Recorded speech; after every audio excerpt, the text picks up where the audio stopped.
Alright, so in this video, we are going to cover some things you can use all these runes you've probably got stockpiled for.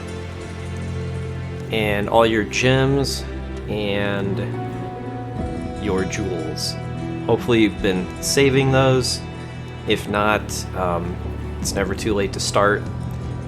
So pretty much most of the runes that are soul rune or below, pretty much soul through Neph, you can use for crafting. Or sorry, soul through tier. So that's going to include Soul, Thol, Hort, Ral, Tal, Ith, Eth, Neph, and Tier. You can use in crafting recipes, as well as all of your perfect gems, notably the perfect amethyst and the perfect rubies. Those are the two slightly better ones in my opinion. There's a couple items that you can craft with the other gems that are somewhat decent, but mostly the perfect amethyst and the perfect ruby for the caster items and the blood items. And the caster items can be very good, obviously, on a caster class where you need cast speed, mana, etc. And the blood items are very good on a physical damage class because it will give you a lot of extra life leech, HP. You can get some deadly strike, some crushing blow, some open wounds.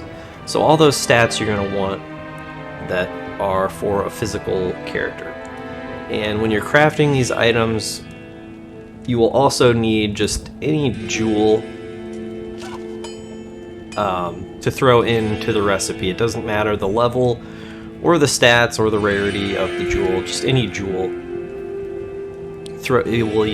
will be required for the Herodric Cube recipe. And some of these items, such as the amulets, are top tier. Basically, that is how you get the best amulets in the game, is through crafting.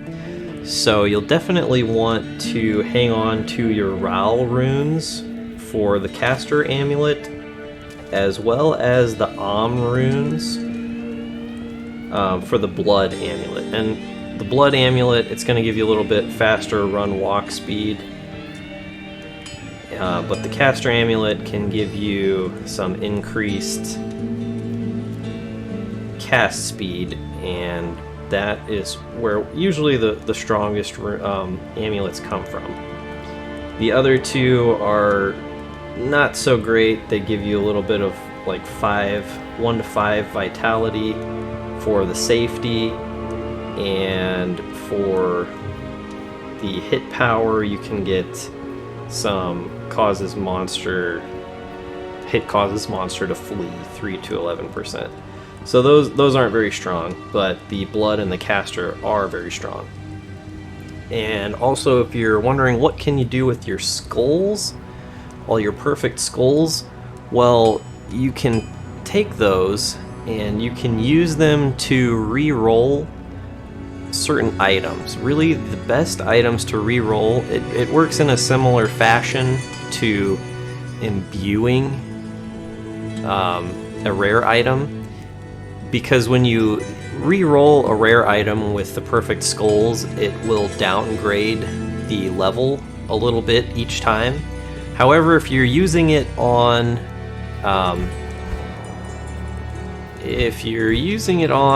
the diadem, it's not really gonna have that same effect, just because of the special properties that the diadem has. So it will still be able to roll those really high level mods, regardless of the fact that its item level is being downgraded slightly each time.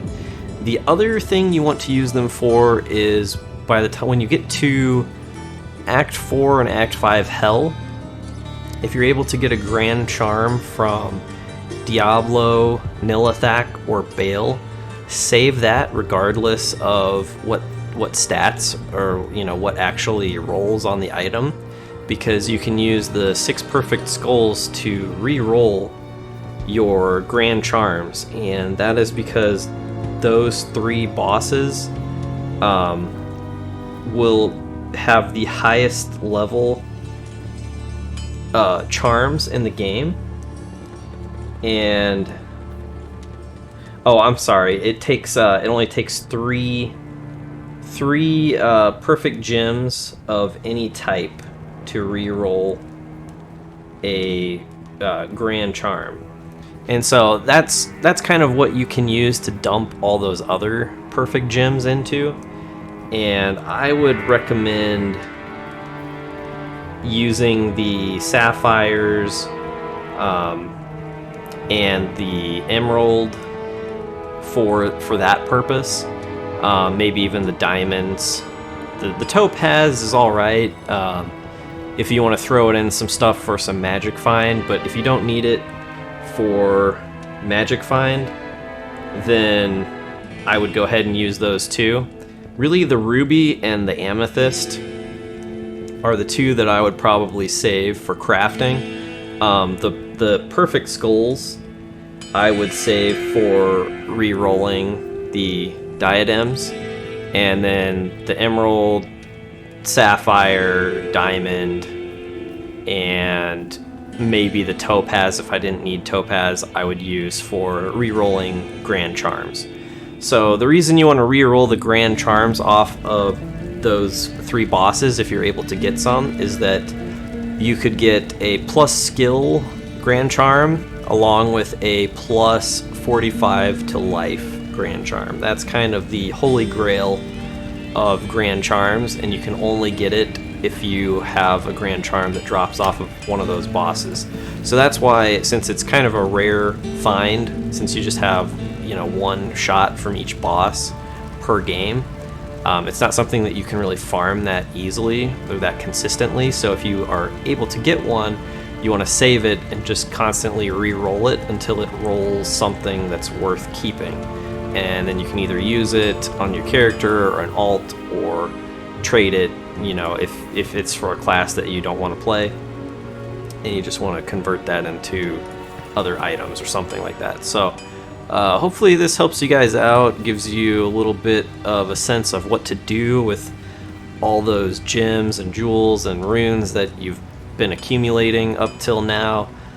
Sometimes it can feel like you have so many of them that they're just wasting space, but there are some good uses that you can convert them into items, so definitely think about that. It's really just, a way to give you another shot at finding some good gear or something valuable where you can progress a little bit outside of just the random loot drops in the game. So thanks for listening, guys. Thanks for watching, and remember to give them the D.